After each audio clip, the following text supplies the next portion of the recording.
त्वमेव साक्षात् श्री महालक्ष्मी महासरस्वती महाकाली त्रिगुणात्मिका कुंडलिनी साक्षात् श्री आदिशक्ति माता जी श्री निर्मला देव्यै नमो नमः। ॐ त्वमेव साक्षात् श्री कल्की साक्षात्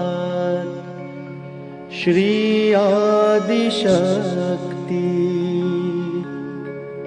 माता जी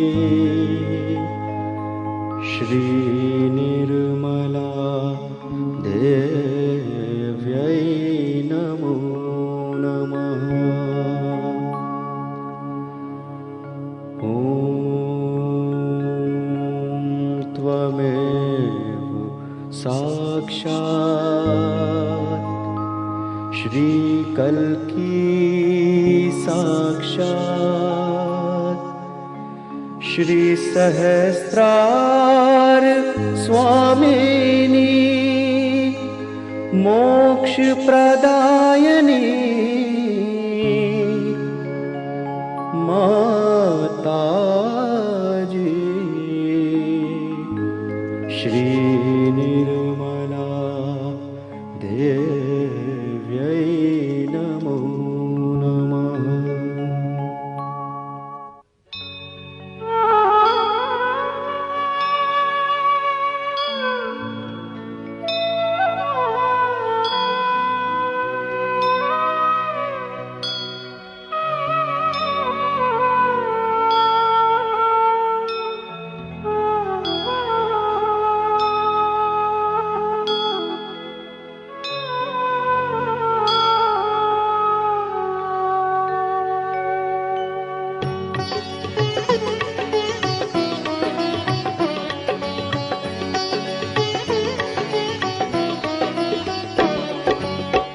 गाइए गणपति जगवंदन, गाइए गणपति जगवंदन, गाइए गणपति जगवंदन, गाइए गणपति जगवंदन, गाइए गणपति जगवंदन, गाइए गणपति जगवंदन, शंकर सुवन भवानी नंदन, शंकर सुवन भवानी नंदन, गाइए गणपति जगवंदन, गाइए गणपति जगवंदन।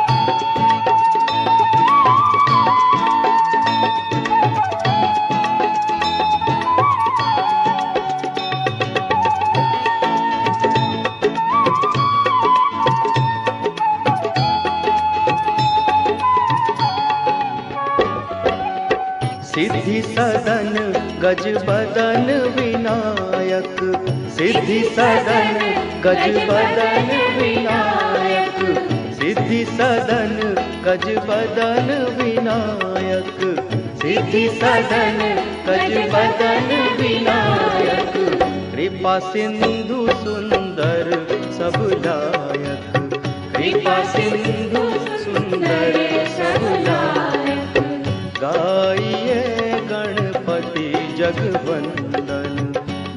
गाइए गणपति जगवंदन।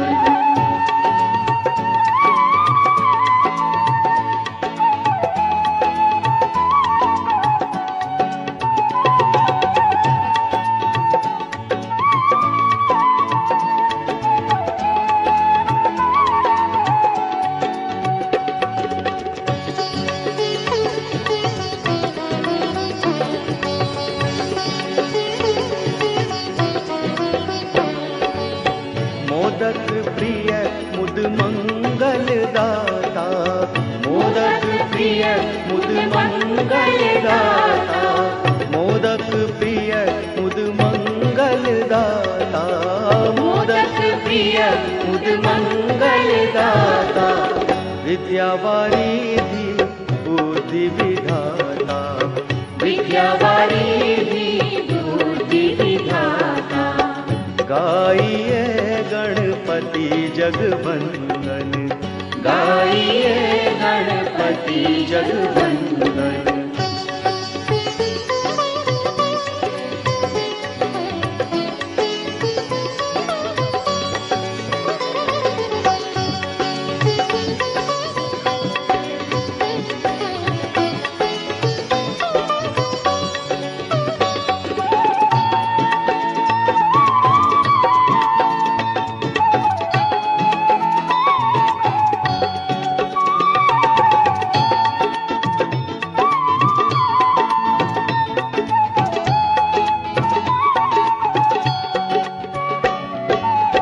मांगत योगी जन कर जोरे, मांगत योगी जन कर जोरे, मांगत योगी जन कर जोरे, मांगत योगी जन कर जोरे। बसहु श्री माता जी मानस मोरे, बसहु श्री माता जी मानस मोरे।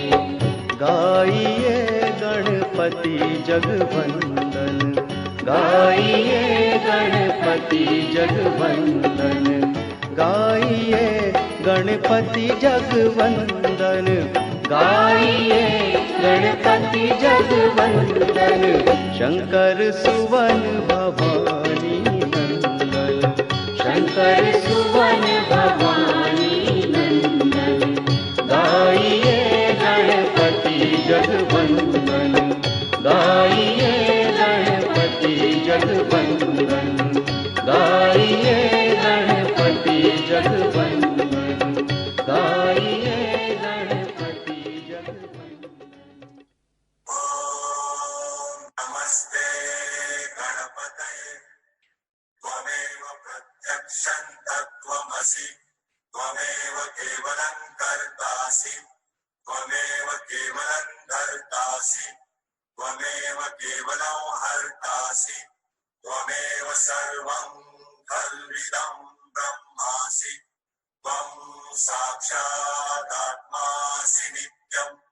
ऋतं वच्मि सत्यं वच्मि, अवत्वं माम् अवभक्तारम्, अवशोतारम्, अवदातारम्, अवधातारम्, अवारोचानमवशिष्यम्, अवपश्चात्तात्, अवपुरस्तात्, अवोत्तरात्तात्, अवदक्षिणात्तात्, अवचोर्वात्तात्, अवाधरात्तात्। सर्वतो मां पाहि पाहि समन्तात्। त्वं वाङ्मयस्त्वं चिन्मयः, त्वम् आनन्दमयस्त्वं ब्रह्ममय, त्वं सच्चिदानन्दाद्वितीयोऽसि, प्रत्यक्षं ब्रह्मासि, त्वं ज्ञानमयो विज्ञानमयोऽसि।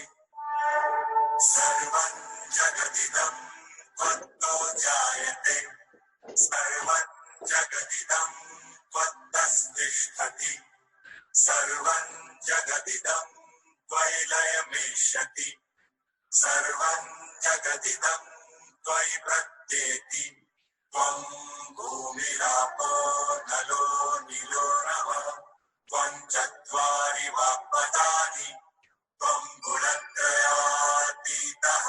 त्वं देहत्रयातीतः त्वं कालत्रयातीतः त्वं मूलाधारस्थितोऽसि नित्यम् त्वं शक्तित्रयात्मकः त्वां योगिनो ध्यायन्ति नित्यम् त्वं विष्णु त्वं रुद्रः त्वम् इन्द्र त्वम् अग्नि त्वं वायु त्वं सूर्यः त्वं चन्द्रमास्त्वम् अस्मरो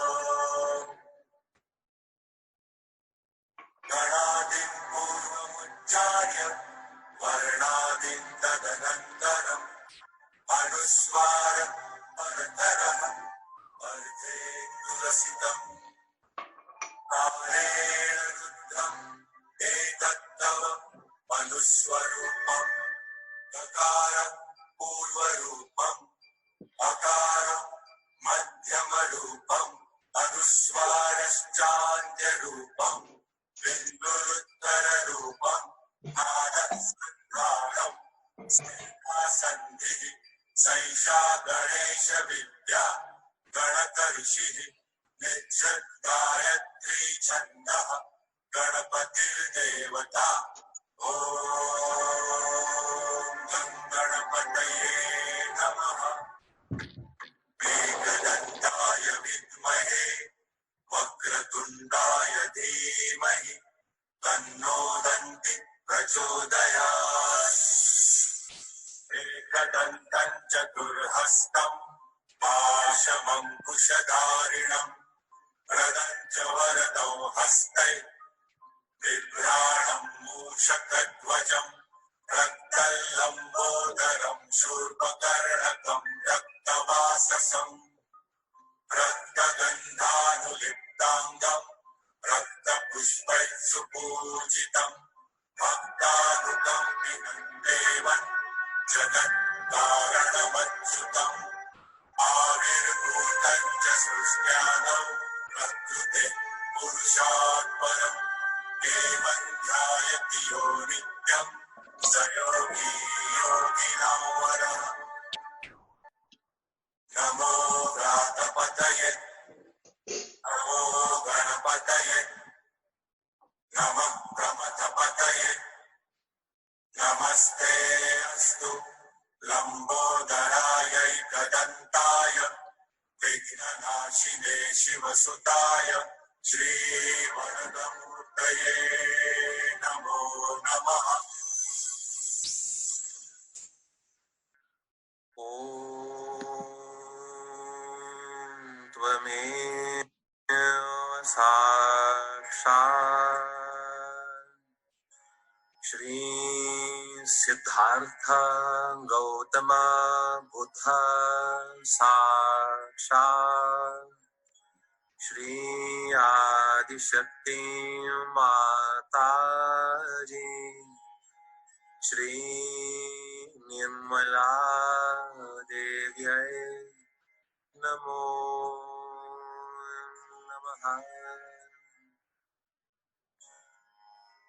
बुद्धं शरणं गच्छामि धम्मं शरणं गच्छामि संघं शरणं गच्छामि श्री आदिशक्त्यै निर्मलमातरं शरणं गच्छामि।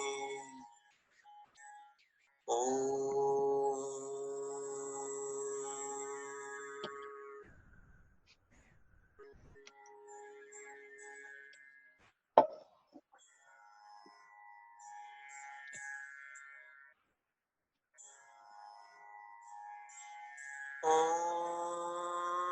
श्री बुद्धाय नमः। ओम श्री सिद्धार्थाय नमः। ॐ श्रीं गौतमाय नमः। ॐ श्री महत्तहङ्काराय नमः। ॐ श्री निरहङ्काराय नमः। ॐ श्री अमिताभाय नमः। ॐ श्री महावीरोचनाय नमः। ॐ श्री विश्वभद्राय नमः। ॐ श्री अविलोकितेश्वराय नमः। ॐ श्री क्षितिगर्भाय नमः। ॐ श्री आकाशगर्भाय नमः। ॐ श्री मंजुश्री नमः। ॐ श्री रागराजाय नमः। ॐ श्री नागरक्षाय नमः। ॐ श्री लोकपाल नमः। ॐ श्री नरेन्द्र नमः। ॐ श्री वैश्रवण नमः। ॐ श्री अच्चल नमः। ॐ श्री वज्र सत्व नमः। ॐ श्री भेषज नमः। ॐ श्री मात्रेय नमः। साक्षात् श्री आदिशक्ति माता जी श्री निर्मला देवी नमो नमः। ॐ शत्रुमर्दिनी नमः। ॐ श्री अम्बिका देवी नमः। ॐ मधुसूदनाय नमः। ॐ तारकासुर संहन्त्री नमः। ॐ शुम्भ शुम्भ संहन्त्री नमः। ॐ श्री दुर्गा माता जगदम्बा नमः। ॐ श्री रक्षाकरी नमः। ॐ राक्षसघ्नी नमः। ॐ श्री चामुण्डा नमः। ॐ मधुकेतभहन्त्री नमः।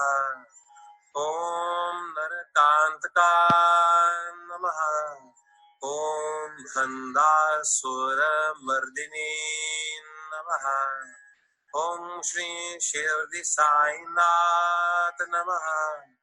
ॐ श्री शिवशक्ति पुत्र कार्तिकेय नमः। ॐ श्री कार्तिकेय नमः। ॐ सर्वासुरमर्दिनी नमः। ॐ सर्वबाधा विनाशिनी नमः। ॐ सर्वसत्यगुरुमर्दिनी नमः। ॐ सर्वभयहारिणि रुद्ररूपा नमः। साक्षात् श्री आदिशक्ति माता जी श्री निर्मला देव्यै नमो नमः। जय श्री माता जी एवरीवन। श्री माता जी की असीम अनुकंपा में आज हम सभी सहजी भाई बहन जो एक ही माँ के सहस्रार से उत्पन्न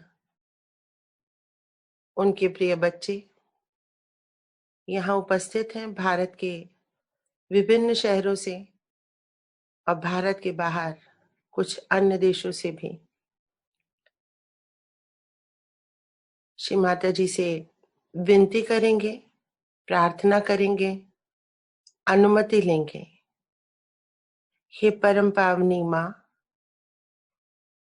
कृपा करें और आज आप हमें आपका ध्यान करने की अनुमति प्रदान करें श्री माता जी। माँ, हम आपके बहुत ही अबोध बच्चे हैं, आपको पूर्णतया समर्पित है माँ, कृपा करें। और आज आप जैसा भी ध्यान हम बच्चों से करवाना चाहती हैं, करवा लीजिए श्री माता जी।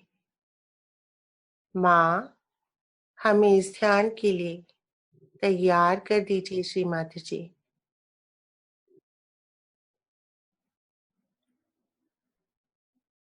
पूरी तरह से शांत हो जाएंगे, निष्क्रिय हो जाएंगे। किसी भी तरह की कोई मानसिक या शारीरिक हलचल नहीं। पूरी तरह से अपने आप को तैयार कर लेंगे। No thoughts, do not think, don't think, don't think.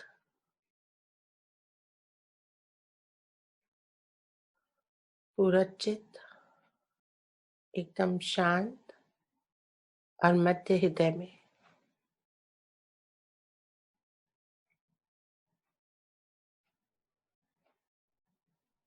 पूरा चित्त मध्य हृदय में।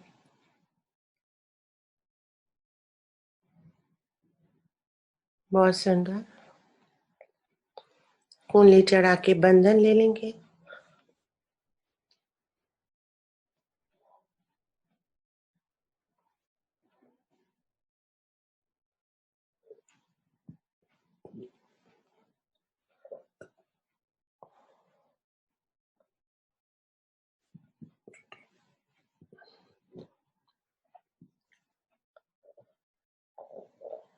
अब हम संतुलन हेतु श्री माता जी से कुछ प्रार्थनाएं करेंगे। सबसे पहले लेफ्ट हैंड गोद में, राइट हैंड पृथ्वी पे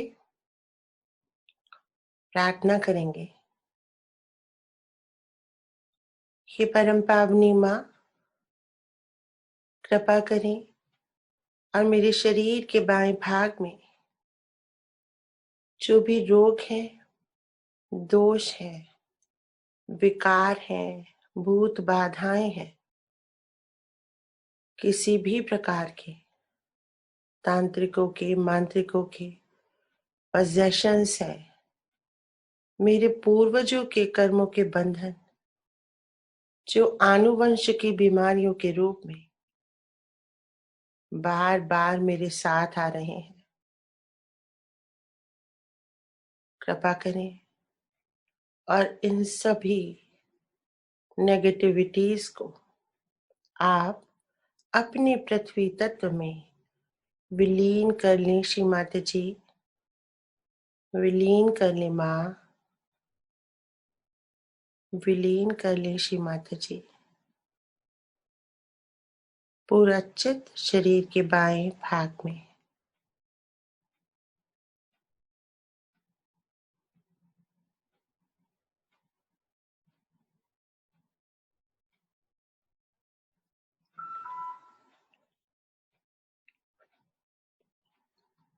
हे परम पावनी माँ, आप ही साक्षात श्री महाकाली हैं, श्री भैरवनाथ है माँ। आप ही शत्रुओं का दमन करती हैं, राक्षसों का नाश करती हैं, सभी बाधाओं का विनाश करती हैं माँ।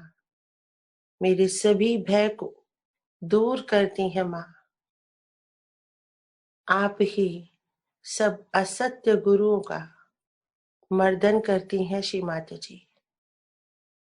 मेरे शरीर के बाएं भाग में आप श्री महाकाली रूप में सदैव जागृत है माँ, सदैव जागृत है श्री माता जी।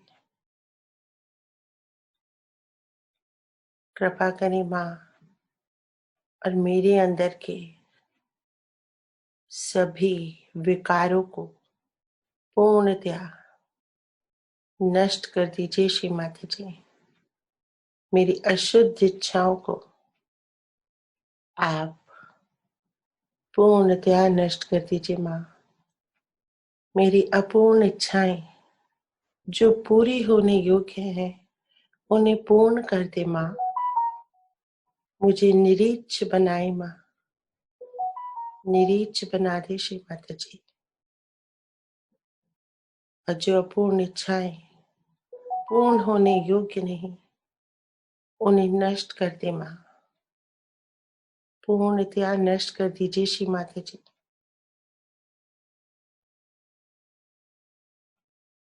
मेरे शरीर के बाएं भाग में सिर्फ आपके प्रति भक्ति और प्रभु मिलन की शुद्ध इच्छा ही शेष रहे माँ। ऐसी कृपा आप कर दीजिए श्री माता जी, कृपा करें श्री माता जी, कृपा करें श्री माता जी। एकदम हृदय से प्रार्थना करेंगे, एकदम हृदय से अपने शरीर के बाएं भाग को देखेंगे, नीचे से ऊपर आज्ञा से होते हुए दाएं हाथ में जाती हुई नकारात्मकताएं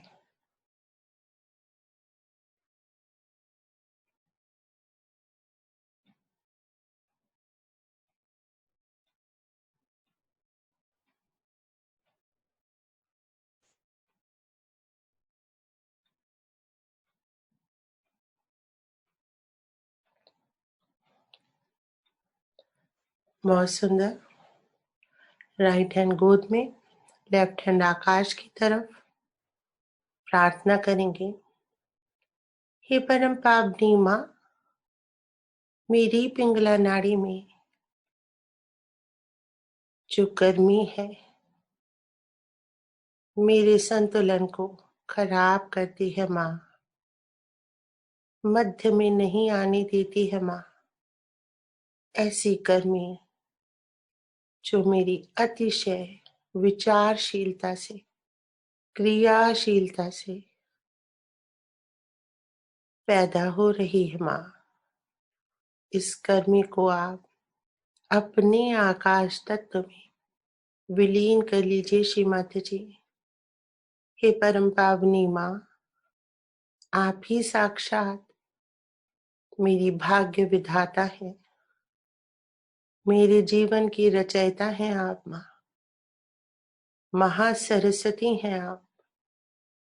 तो फिर मुझे क्या चिंता माँ, आपने ही मेरा, मेरी माँ ने ही मेरा भाग्य रचा है। आप ही करता है, आप ही करविता है माँ। कृपा करें और मेरे भविष्य को लेकर समस्त चिंताएं, सोच विचार योजनाएं आप अपने आकाश तत्व में विलीन कर लीजिए श्री माता जी। श्री हनुमान जी को जागृत कर दीजिए श्री माता जी।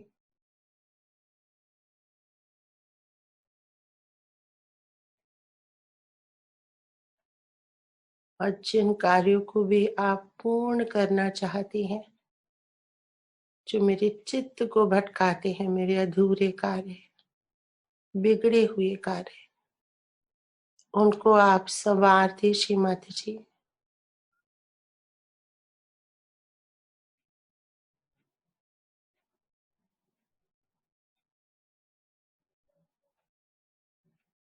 मेरे चित्त को शांत कर दीजिए श्री माता जी।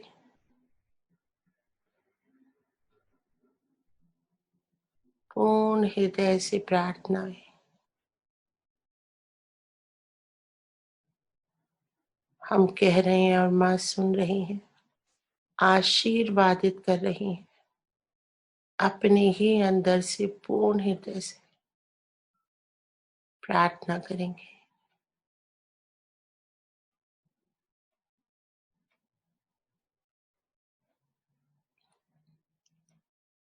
श्री माता जी, आप ही करता है, आप ही भोगता है, आप ही करता है, आप ही करविता है। तो ये मेरा अहंकार, मेरा कर्ता भाव आप अपने आकाश तत्व में विलीन कर लीजिए माँ।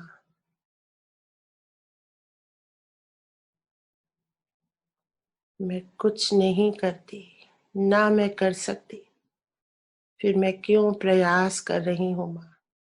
आप ही करता है माँ, आप ही करता है। मेरे कर्ता भाव को, मेरे अहंकार को आप अपने आकाश तत्व में विलीन कर लीजिए श्री माता जी, विलीन कर लीजिए श्री माता जी।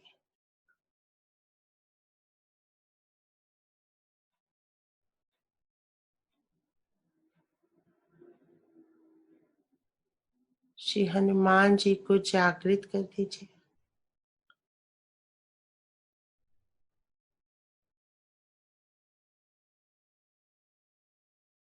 Let him take over all my half-finished, undone jobs.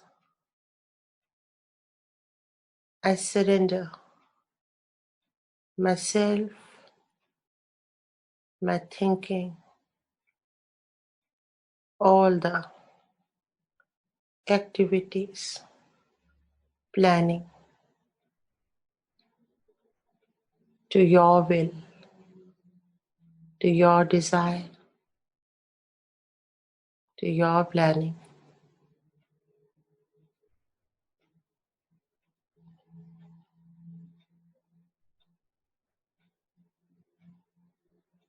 Please take away all the ego, the doership, that feeling in me into your sky element.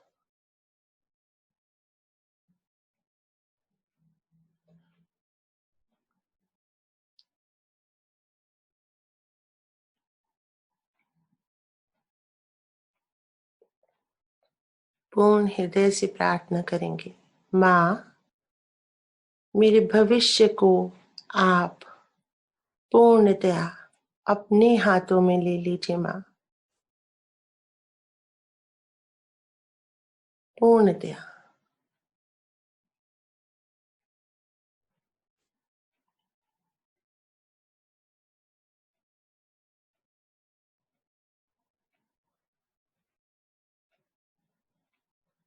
मेरा अहंकार नष्ट कर दीजिए माँ।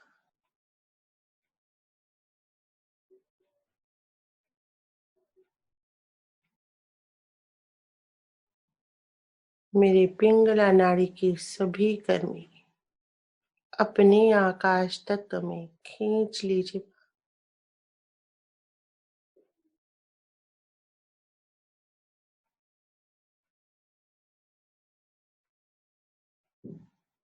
आप ही साक्षात श्री महासरस्वती हैं, हनुमान जी हैं माँ। जागृत हो जाइए, जागृत हो जाइए माँ, जागृत हो जाइए माँ।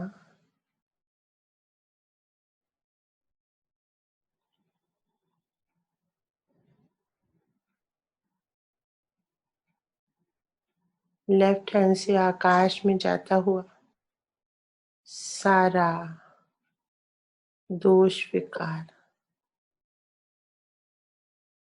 शीतल होती हुई पिंगला नाड़ी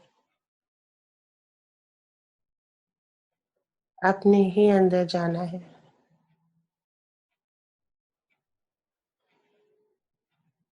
दोनों हाथ गोद में अपने चित्त को पूरी तरह से अपनी रीढ़ की हड्डी के अंदर ले जाएंगे। रीढ़ की हड्डी, अंदर पतली सी स्पाइनल कॉर्ड, हमारी सुषुम्ना नाड़ी, उसके अंदर पतली सी सूक्ष्म सी ब्रह्म नाड़ी, और यहाँ पे हमारे सारे चक्र। आरंभ करेंगे मूलाधार चक्र से, रीढ़ की हड्डी का अंतिम सिरा श्री गणेश, श्री माता जी, आप ही साक्षात श्री गणेश हैं। कृपा करें और मेरे मूलाधार चक्र पे पूर्णतया जागृत हो जाए माँ। मेरे मूलाधार चक्र के सभी दोषों को दूर कर दीजिए माँ। दूर कर दीजिए श्री माता जी।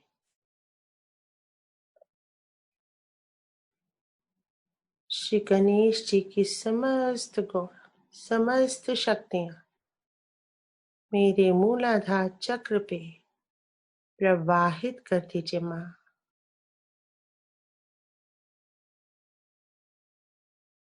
हे प्रभु गणेश, मेरी ध्यान यात्रा को, मेरे आध्यात्मिक उत्थान को आप निर्विघ्न बना दीजिए, निर्विघ्न कर दीजिए। हे विघ्नहर्ता गणेश, जागृत हो जाइए। पूरा चित्त मूलाधार चक्र पे। वक्रतुंड महाकाय सूर्यकोटि समप्रभ निर्विघ्नं कुरु मे देव सर्व कार्येषु सर्वदा।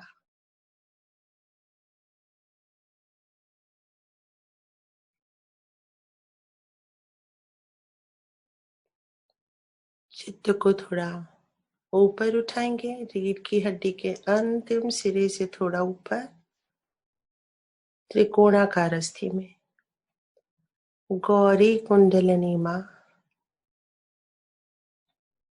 नमन करेंगे। जागिए माँ, उठ जाइए माँ, उठ जाइए। मेरी समस्त चक्रों को शुद्ध कर दीजिए।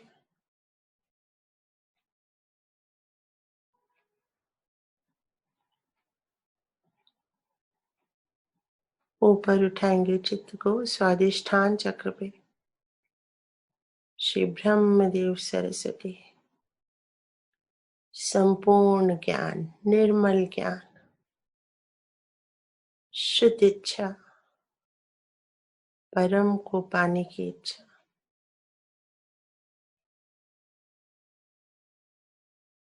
माँ, आप ही साक्षात श्री ब्रह्मदेव सरस्वती हैं माँ, जागृत हो जाइए।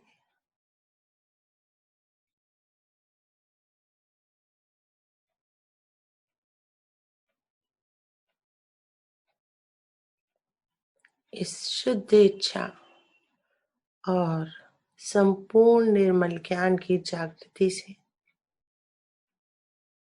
हमारे अंदर बहुत शीतलता आ रही है।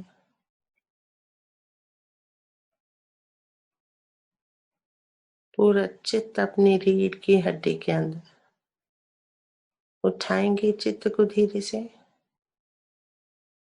नाभि चक्र पे लाएंगे। प्रार्थना करेंगे, श्री माता जी आप ही साक्षात श्री विष्णु लक्ष्मी है माँ।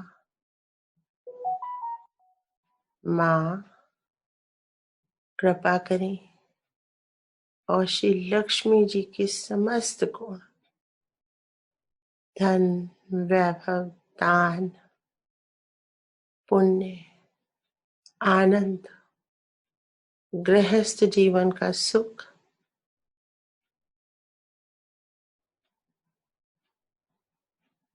ईश्वर को पाने की विद्या, सभी भोगों का आनंद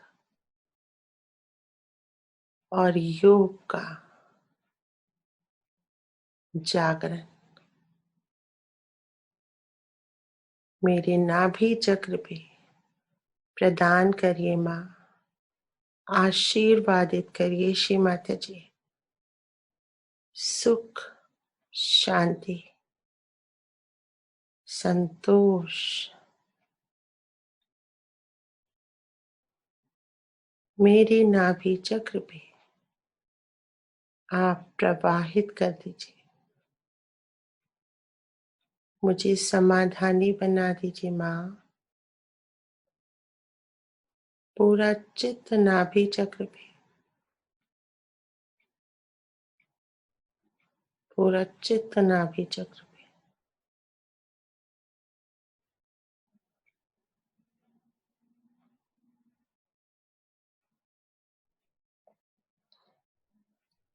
नाभि चक्र के चारों तरफ भी एक बार चित्त को घुमाएंगे। सब असत्य गुरुओं का नाश करने वाले आदि गुरु दत्तात्रेय और श्री माता जी की समस्त शक्तियां प्रवाहित हो रही हैं। गुरुओं की स्थापना, धर्म की स्थापना भवसागर में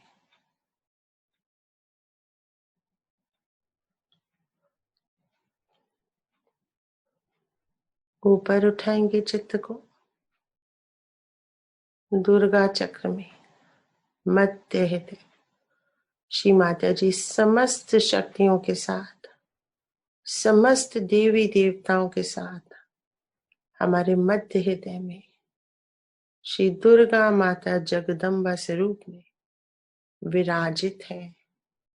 सभी देवी देवताओं के साथ, सभी गणों की सुरक्षा के साथ, सभी ग्रहों के साथ ब्रह्मांड स्वामिनी जगदम्बा मध्य हृदय में, पूरा चित्त मध्य हृदय में, रीढ़ की हड्डी पे महसूस करेंगे इस चक्र की जागृति को। हर प्रार्थना के साथ चक्र जागृत हो रहे हैं। चित्त को बाएं हृदय में भी लाएंगे। अपनी आत्मा को महसूस करेंगे। आत्मा हूं मैं, आत्मा हूं मैं, सिर्फ एक आत्मा। आत्मा हूं मैं, सिर्फ एक आत्मा हूं मैं। पूरा चित्त बाएं हृदय के अंदर।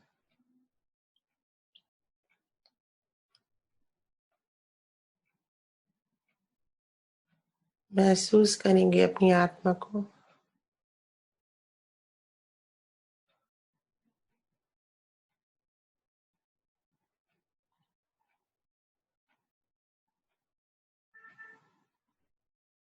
मैं ये मन, बुद्धि, शरीर, अहंकार आदि इत्यादि कोई उपाधि नहीं, सिर्फ एक आत्मा हूं मैं, सिर्फ एक शुद्ध आत्मा हूं मैं। मध्य हृदय में आएंगे। मध्य हृदय में जगदम्बा की समस्त शक्तियों के साथ, देवी देवताओं की शक्तियों के साथ, ग्रहों के आशीर्वादों के साथ और गणों की सुरक्षा के साथ चित्त को विशुद्धि चक्र में लाएंगे। रीढ़ की हड्डी पे, गर्दन के बेस पे उभरा हुआ पॉइंट, चित्त को रखेंगे। देखेंगे विशुद्धि चक्र को घूमता हुआ, बहुत सुंदरता से घूम रहा है ये चक्र। पूरा चित्त रीढ़ की हड्डी पे अपने को ही पाना है। चले जाएंगे अपने विशुद्धि चक्र में। पूरा चित्त घूमता हुआ चक्र। श्री राधा कृष्ण जी की कृपा बरस रही है आज।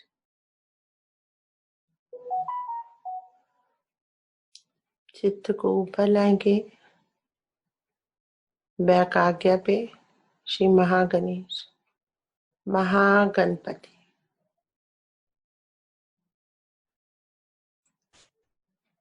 श्री माता जी आप ही साक्षात श्री महागणपति हैं। कृपा करें और मेरे पूर्वजों को मोक्ष प्रदान करें। मेरे सूक्ष्म शरीर से उनको मुक्त कर दे माँ, मुक्त कर दीजिए श्री माता जी। पूरा चित्त बैक आज्ञा पे घूमता हुआ महसूस करेंगे बैक आज्ञा को।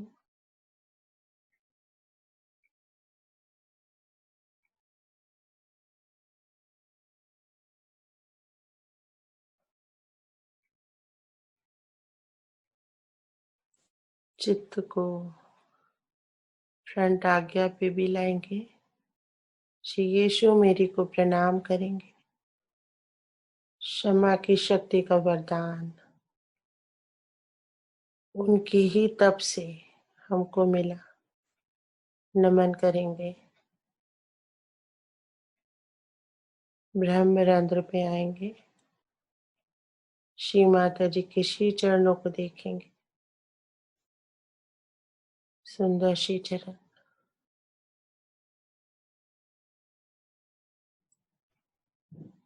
सर रख देंगे। हे परमेश्वरी, आपको कोटि कोटि नमन। आपने मेरे समस्त चक्रों को जागृत किया, मेरे ब्रह्मरंध्र को खोला। आप ही मेरी कुंडलिनी शक्ति हैं, गौरी माँ है। आपको कोटि कोटि नमन है माँ। मुझे अपने चरणों में स्थान दीजिए माँ। मुझे अपने चरणों में समा लीजिए माँ। समा लीजिए श्री माता जी। महसूस करेंगे कि श्री माता जी के श्री चरणों से बहुत सारा चैतन्य हमारे शरीर में बह रहा है, रीढ़ की हड्डी में बह रहा है, नीचे तक रिस रहा है, पूरा जा रहा है, पूरा नीचे मूलाधार चक्र तक, दोनों हाथों में भी आ रहा है।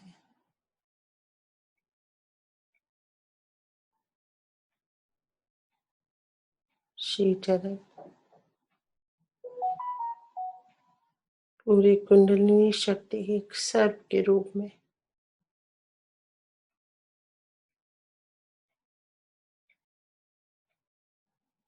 पूरे सहस्त्रार में श्री माता जी के श्री चरणों से बहता हुआ परम चैतन्य पूरा चित्त सहस्त्रार में, लिम्बिक एरिया में, सर के अंदर, पूरा चित्त सर के अंदर।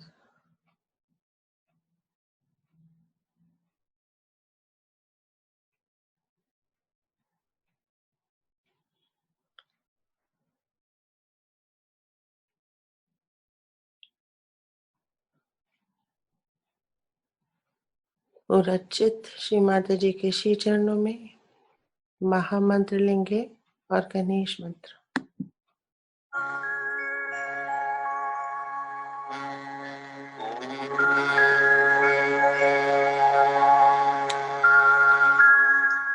त्वमेव साक्षात् श्री महालक्ष्मी महासरस्वती महाकाली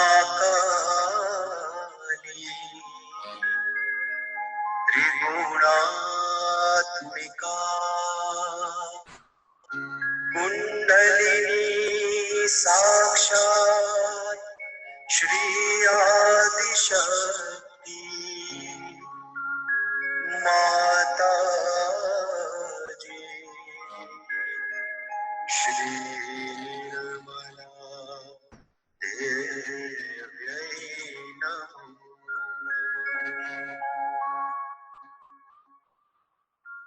ॐ त्वमेव साक्षात् श्री कल्की साक्षात् श्री आदिशक्ति माता जी श्री निर्मला देव्यै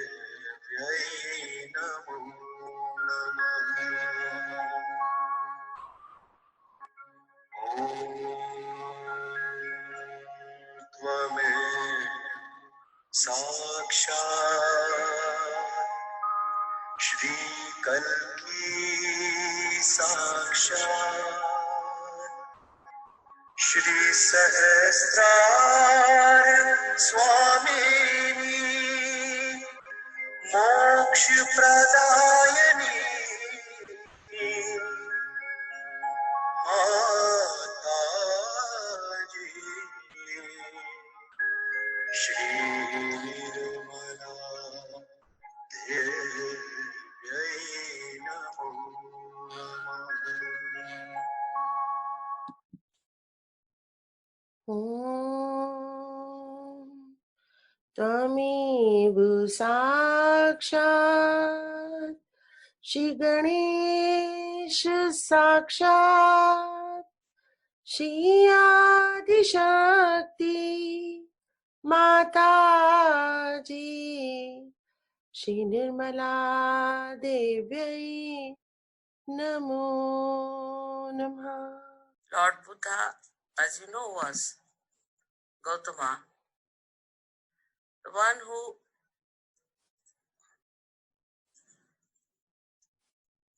was born in a royal family. And then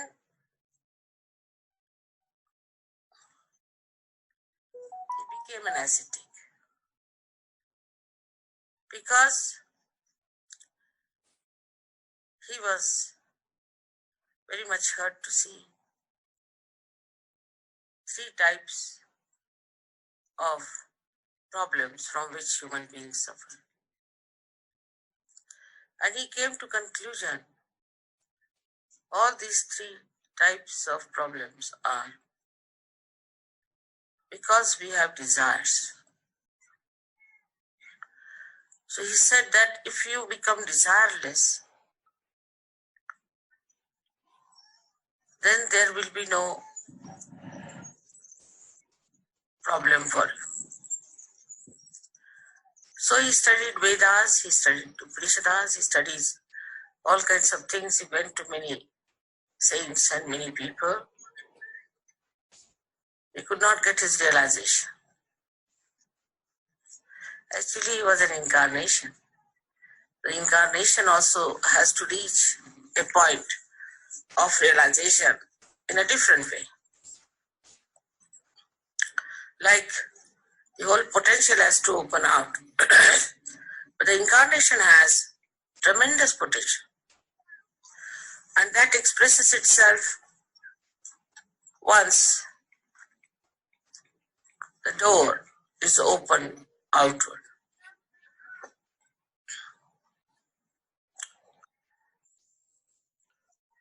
Buddha realized the greatest problem of human beings is his ego.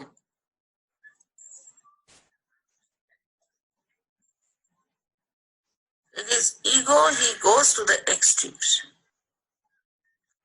from one end to another. And so he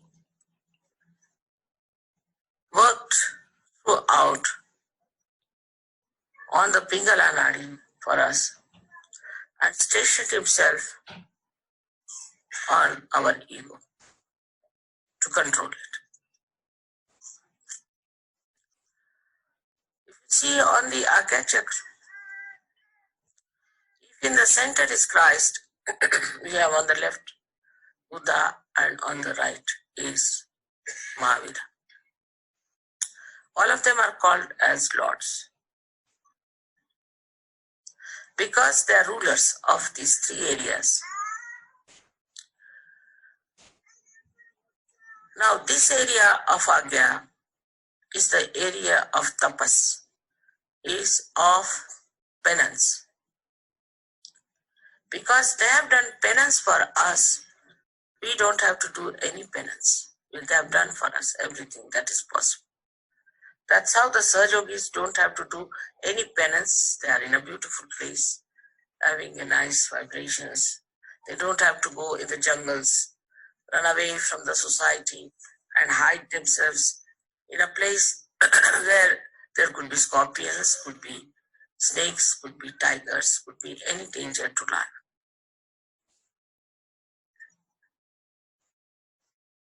So the penance part is over, and also Buddha in his lifetime when he was alive, all the time he said there is no need to have any austerities. There's no need to have any austerities at all. If you read Buddha, his early teachings, then you'll be surprised that he said there should be no austerities. He himself went through austerities.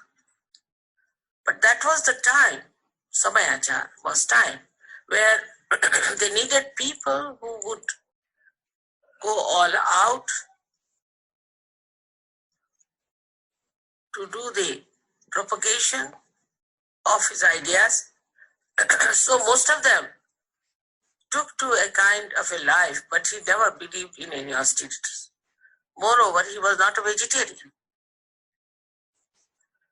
He died because once he went to a village and he was hungry, and he asked one of the hunters, we call them as Kiratas, that I would like to eat now and I have to go for my work. He said that this morning I have killed a wild boar, but it must take some time, otherwise it's very hot blood. He said, doesn't matter.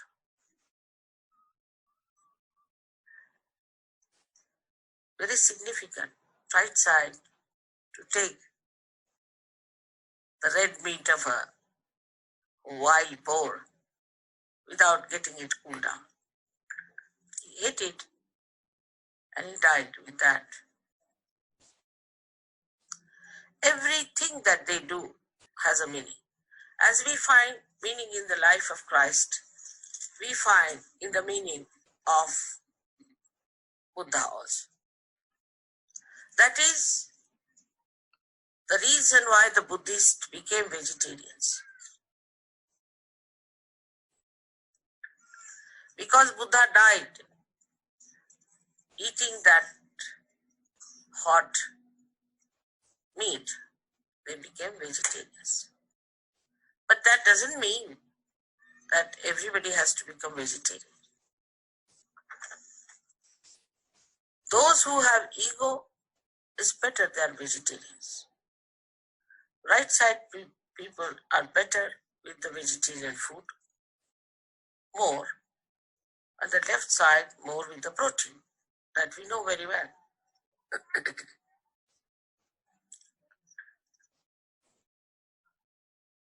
So he tried to control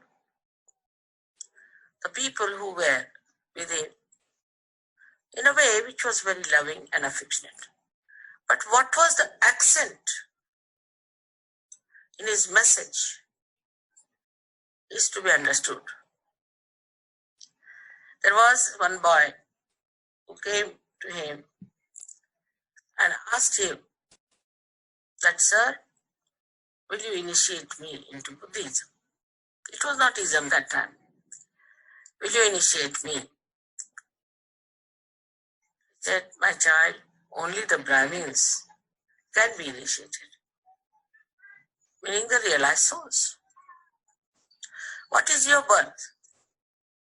He said, sir, I don't know my birth. So went back to his mother and asked, what is my birth, mother? Who was my father? She said, my child, I was a very poor woman and I didn't know how to exist. So I had many lots. I lived. And I don't know who is your father. You don't know you my father? He said, no. So he went to Buddha and Lord asked him, now who is your father? What is your caste? He said, sir, I have no caste because my mother told me that she had many lords and she doesn't know from where I'm born, so I don't know my father.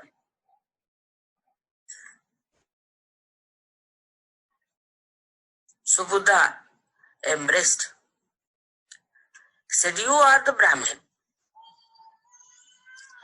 because you have told the truth.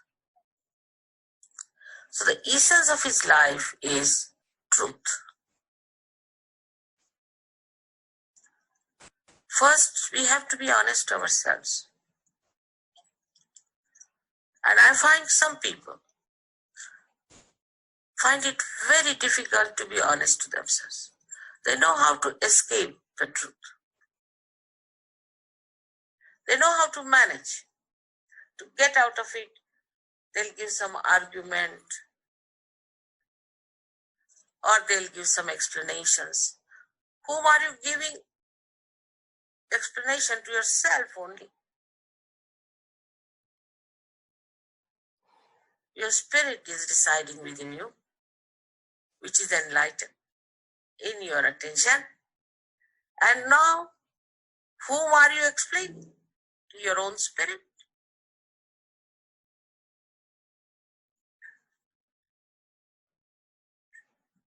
So the message of Christ may be that we have to resurrect ourselves. But what about resurrection? That you have to be very honest to yourself first. First and foremost thing to know that your caste is a Brahmin. That you know the Brahma, you know the all-pervading power, you have felt it. You are the real Brahmins. And as real Brahmins, you have to be smart. I mean, in India, say we have a Brahmin. They may not be real Brahmins, but born in a Brahmin family. There may have been forefathers, might have been Brahmins or something like that. They call themselves Brahmins, all right? So what is their speciality? At 4 o'clock in the morning, they'll get up. All the Brahmins. That's how you can make out a Brahmin. I'm also Brahmin that way. Then they'll have their bath, clean themselves completely, and sit down for prayers or pujas or maybe meditation. इसका जो माँ की सुंदर अमृत वचन हमने सुनी, इसका हिंदी अनुवाद हम टीना जी से सुनते हैं फ्रॉम देहरादून। जय श्री माता जी।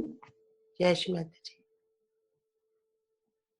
ये श्री माता जी की अमृतवाणी का एक अंश है जहां माँ ने 1989 में स्पेन में श्री बुद्ध पूजा के अवसर पर भगवान बुद्ध के विषय में बताया है।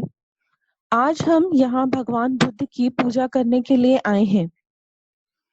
भगवान बुद्ध, जिनका नाम गौतम था, वे एक राज परिवार में पैदा हुए और फिर वह एक तपस्वी बन गए, क्योंकि वे 3 प्रकार की समस्याओं को देखकर बहुत आहत हुए जिनसे मानव पीड़ित है, और वह एक निष्कर्ष पर आए। तो उन्होंने कहा कि यदि आप इच्छा रहित हो जाते हैं तो आपके लिए कोई समस्या नहीं होगी। उन्होंने वेदों का अध्ययन किया, उन्होंने उपनिषदों का अध्ययन किया, उन्होंने सभी प्रकार की चीजों का अध्ययन किया। वह कई संतों और कई लोगों के पास गए और उन्हें उनका बोध नहीं मिला। वास्तव में वे एक अवतार थे। अवतार को भी एक अलग तरीके से प्राप्ति के बिंदु तक पहुंचना होता है, जैसे पूरी क्षमता को खोलना होता है, लेकिन अवतार में जबरदस्त क्षमता होती है और जो दरवाजे के बाहर की ओर खुलने पर खुद को अभिव्यक्त करता है। बुद्ध ने महसूस किया कि मनुष्य की सबसे बड़ी समस्या उसका अहंकार है। अपने अहंकार में वह चरम सीमा तक जाता है, एक छोर से दूसरे छोर तक, और इसलिए उन्होंने हमारे लिए पिंगला नाड़ी पर काम किया और इसे नियंत्रित करने के लिए अपने अहंकार पर खुद को तैनात किया। यदि आप आज्ञा चक्र को देखते हैं तो यहाँ केंद्र में ईसा मसीह हैं, तो आपके पास बाईं ओर बुद्ध हैं और दाईं ओर महावीर हैं। उन सभी को लॉर्ड्स कहा जाता है क्योंकि वे इन 3 क्षेत्रों के शासक हैं। अब आज्ञा का यह क्षेत्र तप का क्षेत्र है, तपस्या का क्षेत्र है, क्योंकि उन्होंने हमारे लिए तपस्या की है।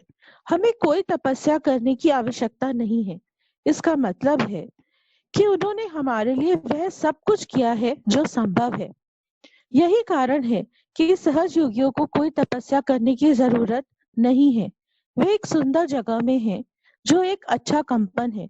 उन्हें जंगलों में नहीं जाना है, समाज से दूर नहीं भागना है और खुद को ऐसी जगह पर नहीं छिपाना है जहाँ बिच्छू हो सकते हैं, सांप हो सकते हैं, बाघ भी हो सकते हैं। जीवन के लिए कोई भी खतरा हो सकता है।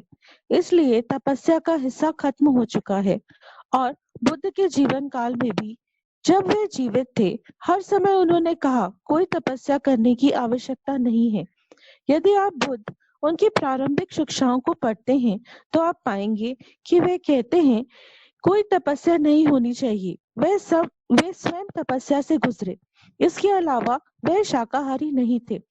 वे मर गए क्योंकि वह एक बार किसी गांव में गए थे और वह भूखे थे।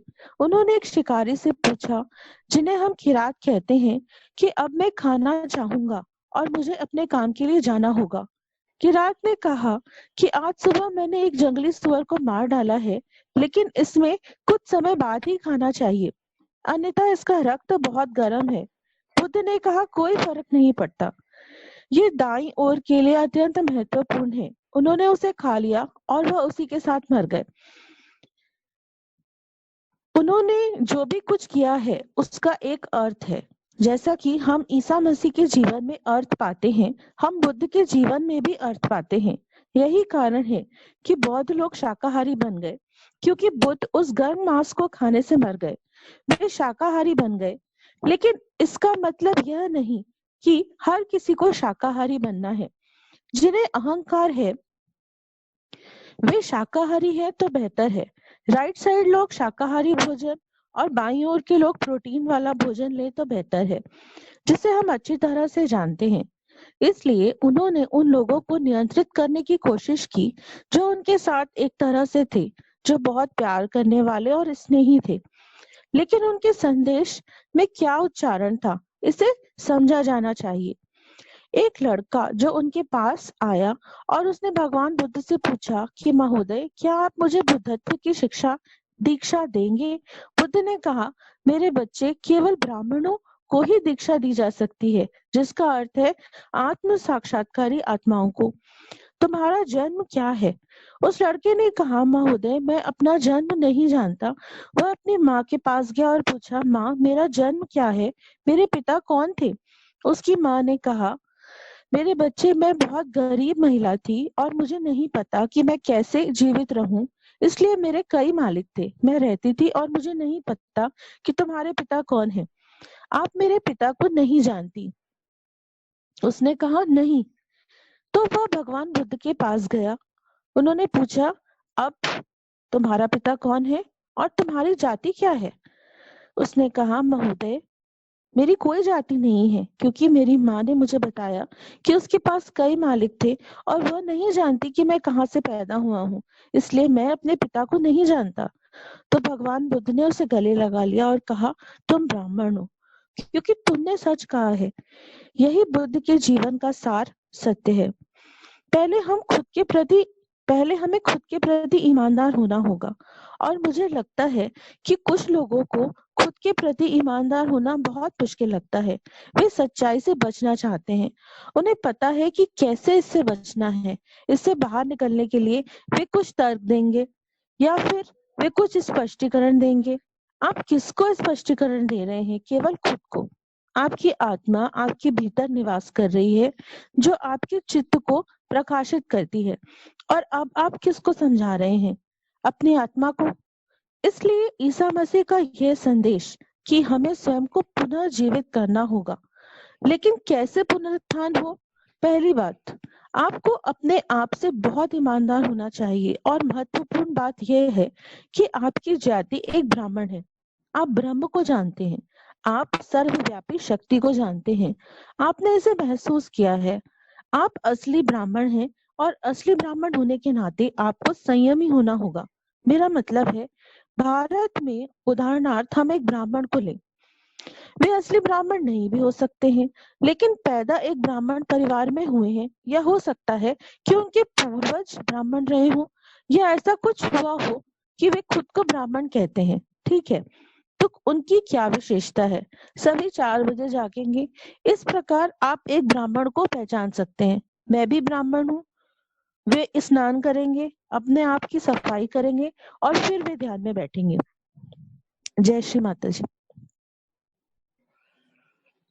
जय श्री माता जी। थैंक यू टीना।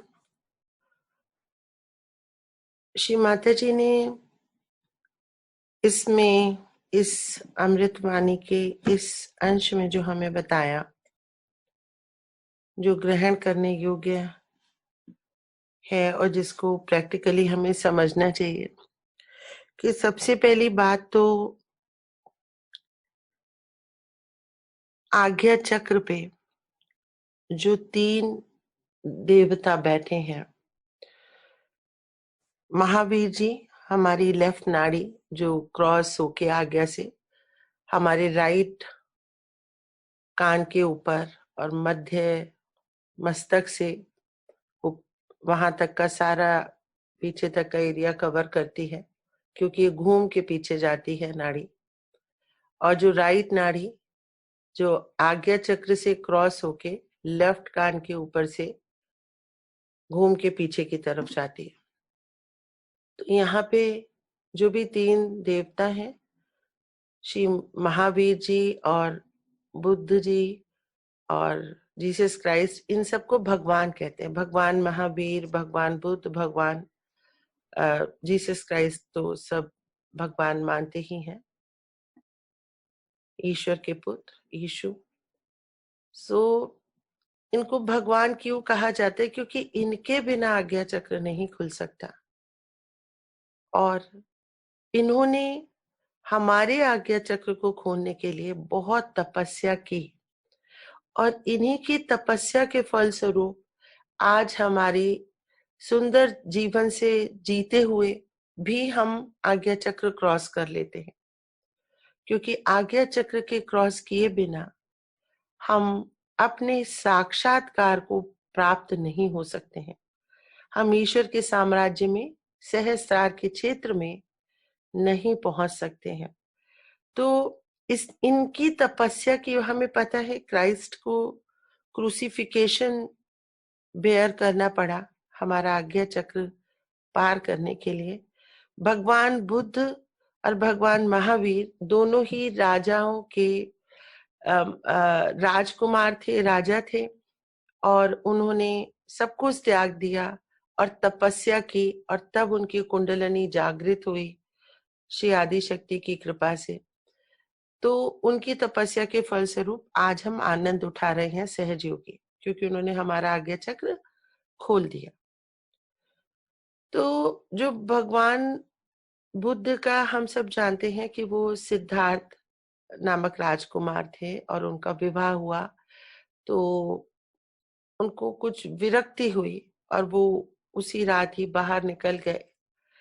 उन्होंने रास्ते में देखा एक मृत शरीर जाता हुआ, एक उन्होंने बहुत ही बूढ़े इंसान को देखा जो चल भी नहीं पा रहा था, और एक बीमार को देखा। तो उन्होंने ये 3 चीजें देखते ही एकदम उनके हृदय में विरक्ति सी आई जीवन में, कि इतना कष्ट सहना पड़ता है। तो उन्होंने फिर तपस्या शुरू की कि इन कष्ट का कारण क्या है और इन कष्टों का निवारण कैसे हो। उन्होंने स्वयं तो बहुत ही तपस्वी का जीवन जिया, लेकिन उन्होंने सदैव इंसान को, मनुष्य को आनंद में रहने के लिए कहा, और आनंद खत्म होता है, उनका निष्कर्ष था कि जब हम डिजायरलेस हो जाते हैं, यानी कि जब हमारे एक्सपेक्टेशंस, अपेक्षाएं खत्म हो जाती हैं, तब हम निरीच्छ हो जाते हैं, और उसी को मोक्ष कहते हैं, इच्छाओं से मुक्ति, मोक्ष। तो इच्छाओं से मुक्ति के लिए उन्होंने जो भी नियम, तप नियम, संयम सब बताया, अस्तेय, और किस तरह से अपरिग्रह, एक दूसरों की चीज नहीं लेना, लालच नहीं करना, अहिंसा, ये जो उन्होंने 5 नियम बताए, तो ये अंदर जागृत हो जाते हैं जब कुंडलिनी का जागरण होता है। तो ये गुण हमारे अंदर स्वतः ही आ जाते हैं धर्म के। तो महावीर जी के जीवन से हमको जो प्रेरणा मिलती है और जो हम सीखते हैं और जानते हैं कि हमें डिजायरलेस होना है, निरीक्ष होना है, अपेक्षाएं लोगों से और अपने आप से खत्म कर दे तो हम मोक्ष की प्राप्ति करते हैं। भगवान बुद्ध भगवान को लेकर के जो धर्म चला, बौद्ध धर्म, उसको लोगों ने कुछ इस तरह से मान लिया कि जैसे भगवान बुद्ध हमारी पिंगला नाड़ी पे काम करते हैं और पिंगला नाड़ी बहुत गर्म होती है, इसको शीतल रहने की आवश्यकता होती है। तो जैसे भगवान बुद्ध जब रोज अपने कार्य के लिए निकलते थे, लोगों को प्रीच करने के लिए, ज्ञान देने के लिए, तो एक बार वो ऐसी हड़बड़ी में निकल रहे थे और उनको भूख लगी थी। उन्होंने कहा मैं खा के ही निकलूंगा काम पे। तो उन्होंने जो किराट है, जो हंटर्स होते हैं, शिकारी होते हैं, उनसे कहा कि तुम्हारे पास क्या है, तुमने आज किस चीज का शिकार किया है। तो जंगली सुअर का शिकार किया था जिसका मांस बहुत अधिक गर्म होता है। तो उसको मारने के थोड़ी देर बाद, क्योंकि एकदम धमनियों में रक्त गर्म बह रहा होता है, तो उसने कहा अभी अभी किया है, थोड़ी देर वेट करने से ये रक्त ठंडा हो जाएगा। लेकिन उनको जल्दी थी, उन्होंने वो मांस खाया और क्योंकि वो पीड़ा नाड़ी पे कार्य करते हैं तो वो गर्मी बर्दाश्त नहीं हुई एंड वो उनके उनकी देह का अंत हो गया। तो तब से उस समय के जो महात्मा बुद्ध के अनुयायी थे, उन्होंने मांस खाना ही छोड़ दिया। और तब से आज ये हो गया कि भाई बुद्ध लोग तो मांस ही नहीं खाते। लेकिन मांस क्यों नहीं खाते? क्योंकि ये घटना हुई तो वो डर गए। ठीक है। और वैसे भी माँ बता रही है कि मांस उसको खाना चाहिए जो लेफ्ट साइडेड हो। जो राइट साइडेड है यानी पिंगला की तरफ है, एक्सट्रीमली एक्टिव है, सोचता है, बहुत अधिक कर्मशील है, क्रियाशील है, तो उसको वेजिटेरियन खाना चाहिए। तो तब से ये हो गया कि बुद्ध के अनुयायी वेजिटेरियन खाते हैं, जो कि सत्य नहीं। तो और ऐसे ही बुद्ध भगवान ने हमको सदैव ही आनंद में रहने को बताया। इसीलिए उन्होंने संघ का निर्माण किया, यानी कि कलेक्टिविटी उन्होंने बताई। जीसस क्राइस्ट ने भी कलेक्टिविटी बताई, सबने कलेक्टिविटी बताई। संघम शरणम गच्छामि, बौद्धम शरणम गच्छामि। सो ये जो बताया उन्होंने, तो एक बार उनको एक बच्चा आया, उसने कहा कि मुझे आपसे दीक्षा चाहिए। तो उन्होंने कहा कि पहले आप अपनी जात बताइए, क्योंकि मैं सिर्फ ब्राह्मणों को ही दीक्षा देता हूँ। तो वो अपनी माँ से जात पूछने गया, तो उसकी माँ ने बताया कि मैं बहुत गरीब औरत हूँ और मुझे जीने के लिए लोगों पे निर्भर रहना पड़ता था। तो मेरे तो एक ही मालिक नहीं, न जाने कितने मालिक थे। तो मैं आपको एग्जैक्ट नहीं बता सकती कि आपके पिता कौन है। तो वो गया, तो उसने भगवान बुद्ध को कहा कि मुझे नहीं पता मेरे पिता कौन है। तो भगवान बुद्ध ने उसको गले लगा लिया और बोला कि तुम ब्राह्मण हो। ब्राह्मण का मतलब होता है साक्षात्कारी, और वो ब्रह्म को जानने वाला। और ब्रह्म क्या है? सत्य है। और जो सत्य का सामना करता है, ईमानदारी से सत्य बोलता है, अपने से एकदम, क्योंकि आत्मा सब जानती है, तो हम झूठ बोल ही क्यों रहे हैं? क्योंकि हम एक आत्मा है और हम अपने आप से ही झूठ बोल रहे हैं, उसको कवर अप करने के लिए कोई भी आर्ग्यूमेंट दे रहे हैं। तो हम फिर ब्राह्मण्स नहीं हो सकते, हम साक्षात्कारी, आत्म साक्षात्कारी नहीं हो सकते, यानी आत्मा को नहीं जान सकते यदि हम खुद ही से झूठ बोल रहे हैं। क्योंकि आत्मा तो सत्य है और वही मेरा चित्त है और वही आनंददायिनी है। सो इसलिए हमको सत्य बोलना चाहिए। और माँ ने बताया कि उस समय क्या था कि मतलब जो ब्राह्मण है, जो ईश्वर की मतलब आराधना करते हैं। ब्राह्मण 4 बजे उठते हैं, साफ सुथरे होके ध्यान में बैठ जाते हैं, और शूद्र गंदे गंदे काम और गंदे कपड़े पहन के घूमते हैं, 9 बजे 10 बजे उठते हैं। तो ये अंतर माँ ने बताया ब्राह्मणों का, शूद्रों का। तो उस हिसाब से माँ ने कहा कि वो भी ब्राह्मण है और हम सब सहजी भी ब्राह्मण है। ब्रह्म का मतलब है आत्मा और आनी का मतलब है जानना। तो जो आत्मा को जाने वो ब्राह्मण है। तो सभी सहयोगी ब्राह्मण है, क्योंकि वो 4 बजे उठते हैं, वो ध्यान करते हैं, आराधना करते हैं। इस अंश में श्री माता जी ने हमको यही बताया। जय श्री माता जी। ध्यान की ओर अग्रसर होते हैं, चित्त को पूरा एकाग्र करेंगे, आंखें बंद, चित्त मध्य हृदय में समेट लेंगे अपनी चित्त को। आ जाएंगे मध्य हृदय में धीरे धीरे धीरे।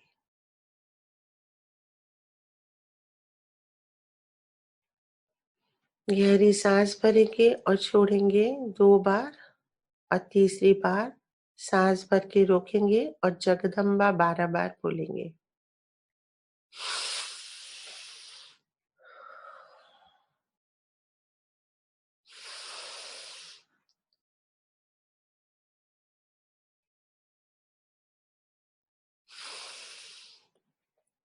जगदम्बा जगदम्बा जगदम्बा जगदम्बा जगदम्बा जगदम्बा जगदम्बा जगदम्बा जगदम्बा जगदम्बा जगदम्बा जगदम्बा जगदम्बा।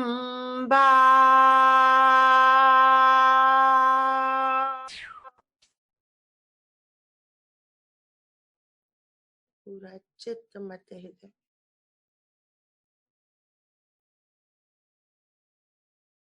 माँ जगदम्बा की जागृति, माँ का दरबार, समस्त देवी देवता, समस्त गण, समस्त ग्रह हमारे मध्य हृदय में नमन करेंगे।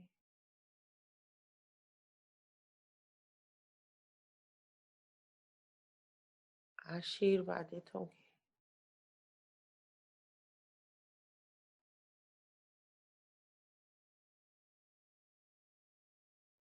बाएं हृदय में भी जाएंगे।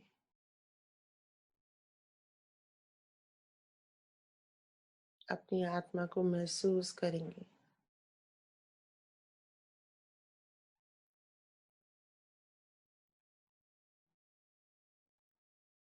एकदम बाएं हृदय के अंदर आत्मा हूं मैं,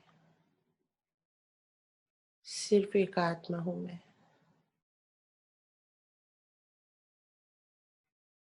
शुद्ध आत्मा हूं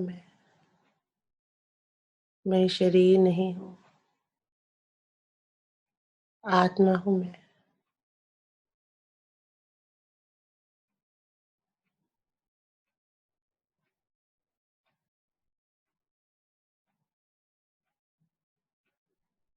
फील करेंगे अपनी आत्मा को।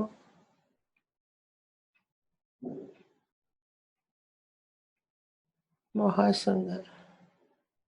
मध्य हृदय में आएंगे, राइट हृदय में भी जाएंगे। फील करेंगे राइट हार्ट को।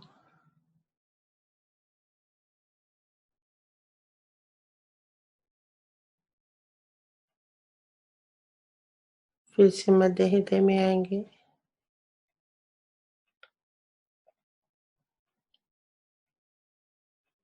एक बार अपने चित्त को मूलाधार चक्र पे ले जाएंगे। श्री गणेश जी को नमन करेंगे। फिर से मध्य हृदय में आएंगे।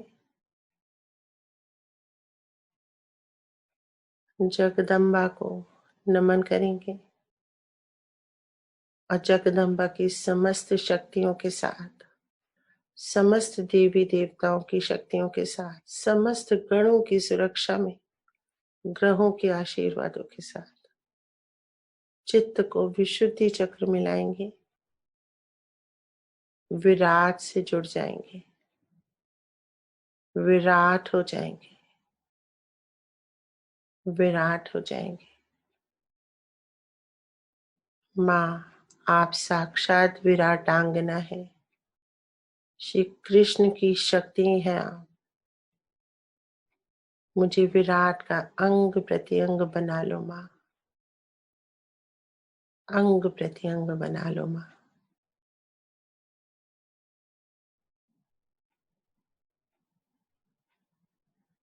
आज्ञा चक्र पे आएंगे, श्री जीसस क्राइस्ट को नमन करेंगे, सूर्य देवता को महसूस करेंगे,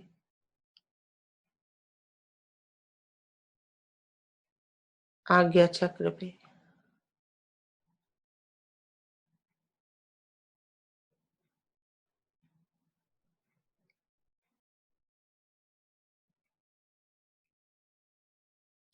ब्रह्मरंध्र पे आएंगे, श्री माता जी के श्री चरणों में नमन करेंगे। जिनको श्री माता जी के श्री चरण महसूस नहीं हो रहे हैं, थोड़ा टैप करेंगे ब्रह्मरंध्र पे, प्रेस करेंगे।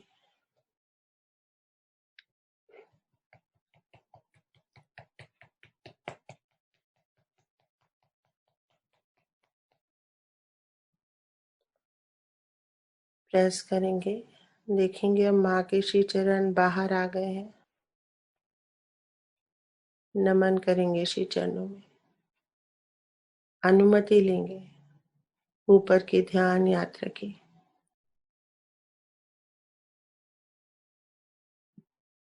ऊपर चलेंगे 3-4 इंच ऊपर, अर्ध बिंदु चक्र, अर्ध चंद्राकार, हमारे शरीर के बाहर का हमारा ही चक्र है ये। सिर के ऊपर अर्ध बिंदु और ऊपर बिंदु चक्र, एकदम डॉट है ये। महसूस करें इस चक्र को, चित्त रखें।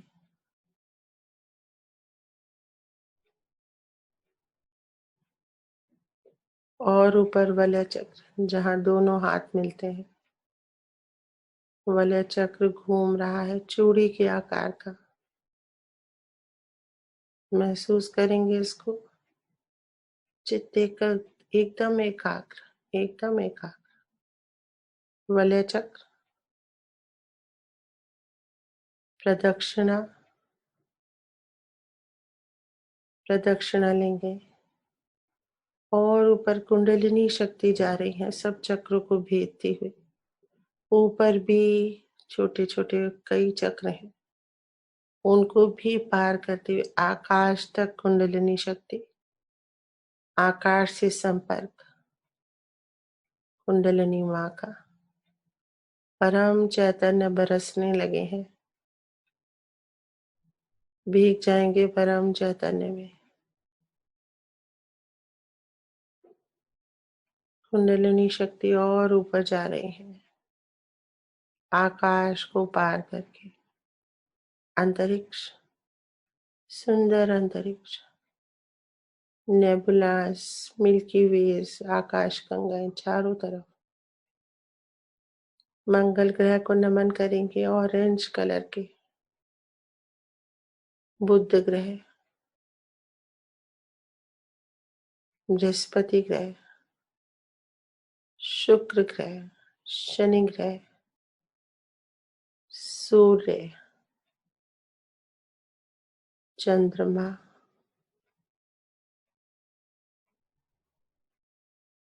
यूरेनस, नेपच्यून, प्लूटो,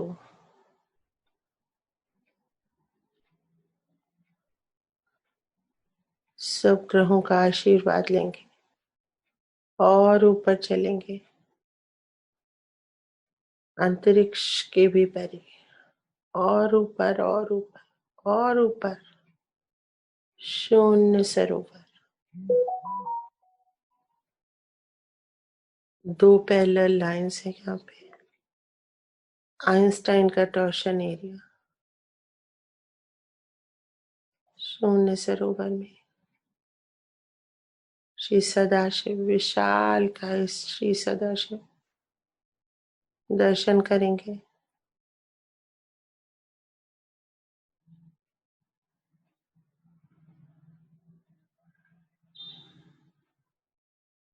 श्री चरणों में सर रख देंगे, प्रार्थना करेंगे। हे प्रभु, आपको कोटि कोटि नमन, कोटि कोटि धन्यवाद परमेश्वर। आपने मुझे आत्म साक्षात्कार के लिए चुना। आदि शक्ति श्री निर्मला देवी को पृथ्वी पे भेजा। आपको कोटि कोटि नमन।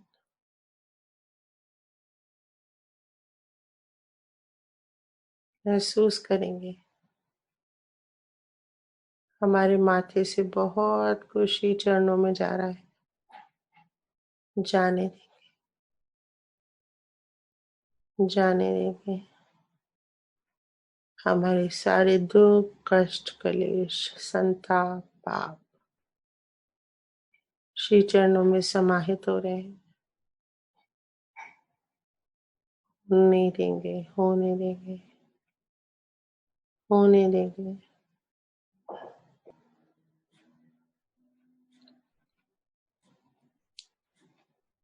हे प्रभु, शुद्ध कर दो मुझे, स्वयं से योग के लिए तैयार कर दो मुझे।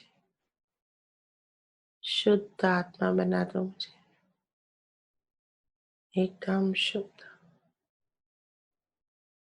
एकदम शुद्ध आत्मा।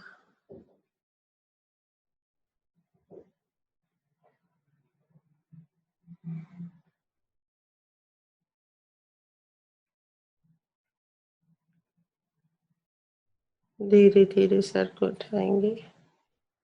अपने आप को एक छोटी सी लाइट आत्मा के रूप में पाएंगे और प्रभु से प्रार्थना करेंगे, हे प्रभु, मुझे योग प्रदान करो, मुझे अपने हृदय में संभालो। प्रार्थना करते करते श्री सदाशिव के बाएं हृदय में समाते चले जाएंगे, समाते चले जाएंगे, समा जाएंगे पूरी तरह समा जाएंगे।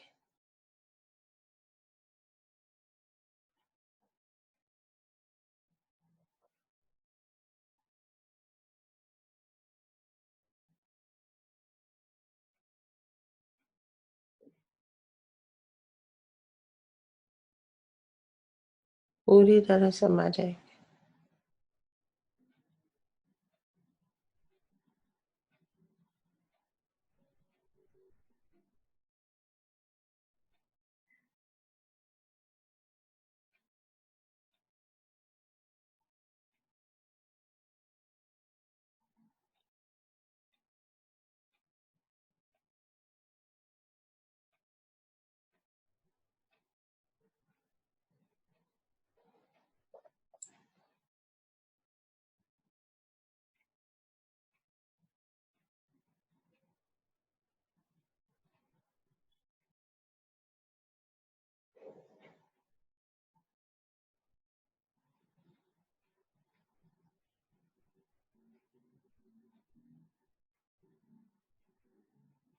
संपूर्ण योग, शिव योग। धीरे धीरे प्रयास करेंगे डिटैच होने का। धीरे धीरे फिर से श्री चरणों में सर रख देंगे।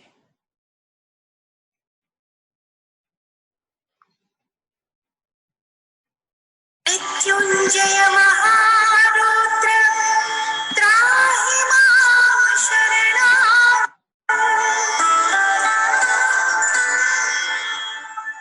जन्म मृत्यु जरा रोगै पीडितं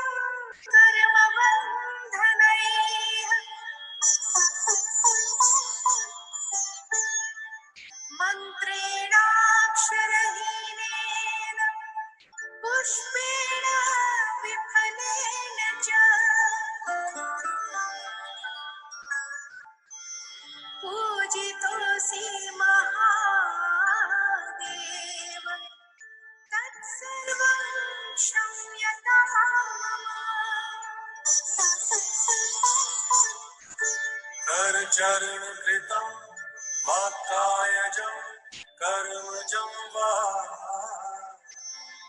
श्रवणनयं चं वा मानसं वापराधम् विहितम् अविहितं वा सर्वमेतत्क्षमस्व जय जय करुणाब्धे श्रीमहादेव शम्भो।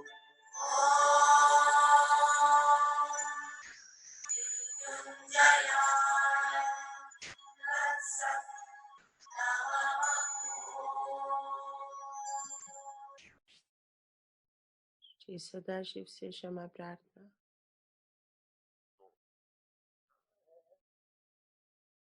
मेरी इंद्रियों के द्वारा की हुई कोई भी इच्छा, उसके लिए मुझे क्षमा करें।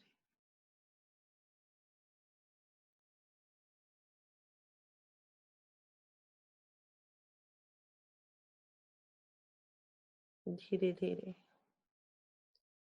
नीचे आने का प्रयास करेंगे। अंतरिक्ष, आकाश,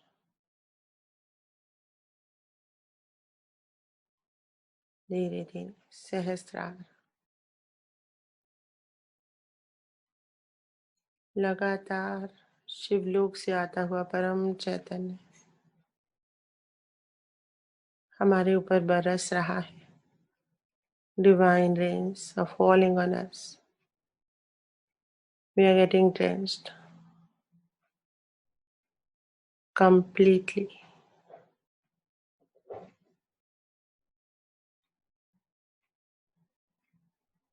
पूरी तरह से भीग रहे हैं हम। ऊपर से लगातार परम चैतन्य बरस रहा है। भीगते रहेंगे, भीगते रहेंगे, भीगते ही जाएंगे। पूरा सहस्रार, रीढ़ की हड्डी में सभी चक्र, मूलाधार, स्वादिष्ठान, नाभि, मध्य हृदय, विशुद्धि, आज्ञा, पूरा सहस्रार, ईड़ा, पिंगला, सुषुम्ना पूरी तरह से परम चैतन्य से भरते जाएंगे। परम चैतन्य से भरते ही चले जाएंगे। शिवलोक से आता हुआ परम चैतन्य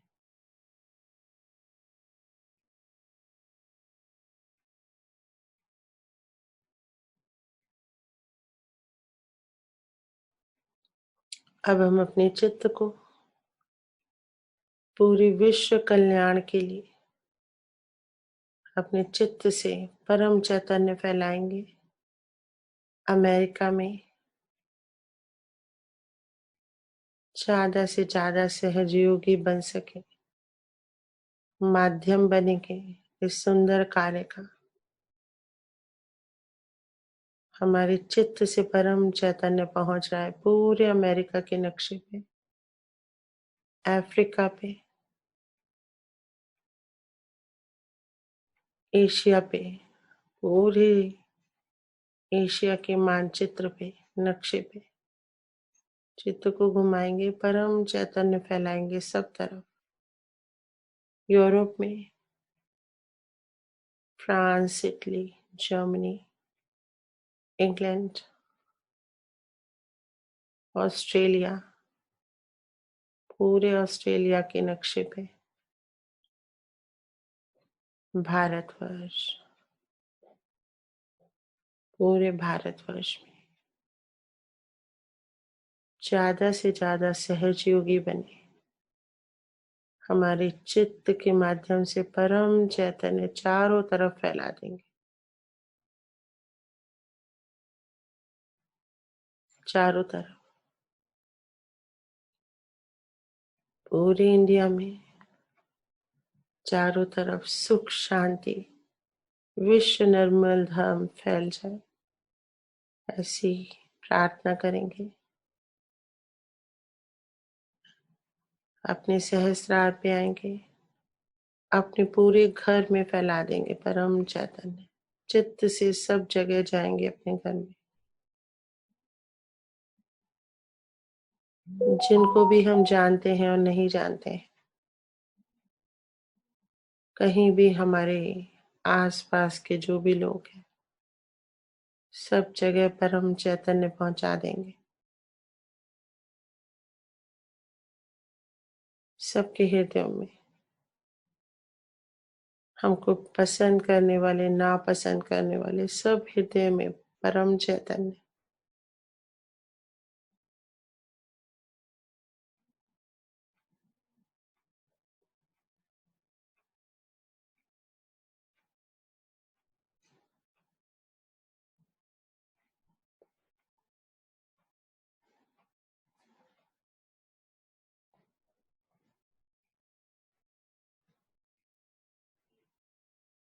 I hope you have understood that the all-pervading power around us is the one that is doing Sahaja Yoga, is the one that has brought you to Sahaja Yoga, and is the one who has given you blessings, is Parama Chaitanya,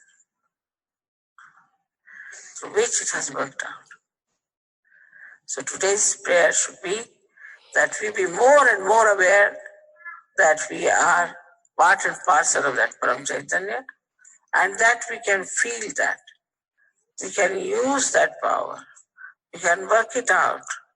If it is felt today that way, I think a lot of work has been done already, and may God bless you for that. Now,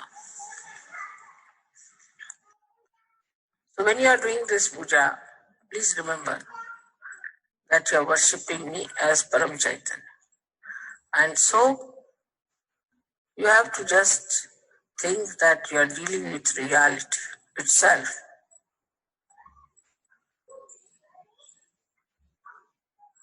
With that understanding, you have to do this puja.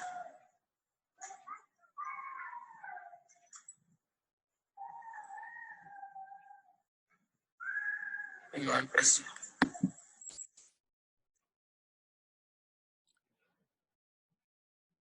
जय श्री माता जी। इसी परम चैतन्य की प्रार्थना के साथ आज का ध्यान सत्र का एक कार्यक्रम हम यहीं संपन्न करते हैं। और चलते चलते श्री माता जी से सिर्फ यही प्रार्थना बारंबार, हे परम पावनी माँ, कृपा करें और हमें परम चैतन्य का अभिन्न अंग बना दे माँ, अभिन्न अंग बना दे। Make me part and parcel of the whole. Make me part and parcel of Shri Param Chaitanya. Shri Param Chaitanya. Shri Param Chaitanya.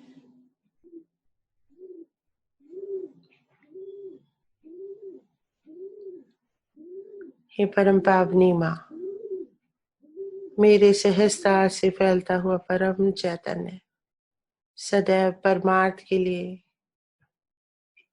प्रयोग हो माँ। मेरे यंत्र का मुझे माध्यम बनाए माँ।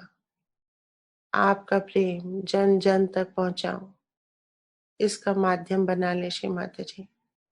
और जैसा भी आप चाहती हैं वही मैं जीवन जीऊं। मेरा जीवन आपका है, मेरा सब कुछ आपका है, मैं आपकी हूँ माँ। आप जो चाहें वही मैं बोलूं, आप जो चाहें वही मैं सुनूं, आप जो चाहें वही मैं देखूं, आप जो चाहें वही मैं करूं श्री माता जी। आप जो चाहें वही मैं बनूं श्री माता जी, वही मैं बनूं श्री माता जी, वही मैं बनूं श्री माता जी। सिर्फ आपका यंत्र, कुछ भी नहीं और आपका माध्यम।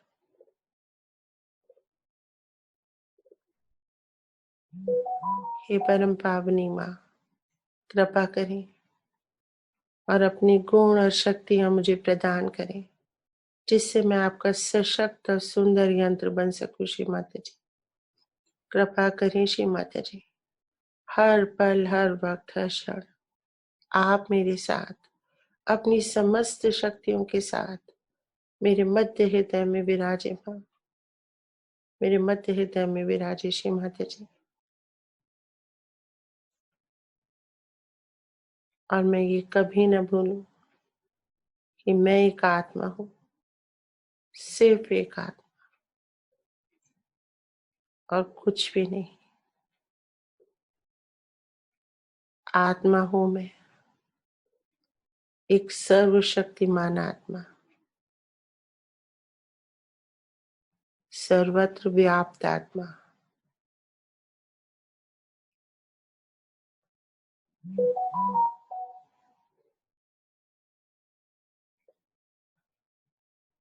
जय श्री माता जी। आज के ध्यान सत्र को यहीं संपन्न करते हैं। श्री माता जी हम सबके साथ हर पल, हर वक्त, हर क्षण अपनी समस्त शक्तियों के साथ जागृत रहें। इन्हीं शुभकामनाओं के साथ सबको प्यार भरा जय श्री माता जी। जय श्री माता जी। जय श्री माता जी। जय श्री माता जी। जय श्री माता जी। जय श्री माता जी एवरीवन। जय श्री माता जय जी। श्री माता जी। सभी को जय श्री माता जी। सभी को जय श्री माता जी। मधु दीदी, अलका जी, दीप्ति जी, अलका जी, बुआ जी, जय श्री माता जी। जय श्री माता जी। जय श्री माता जी।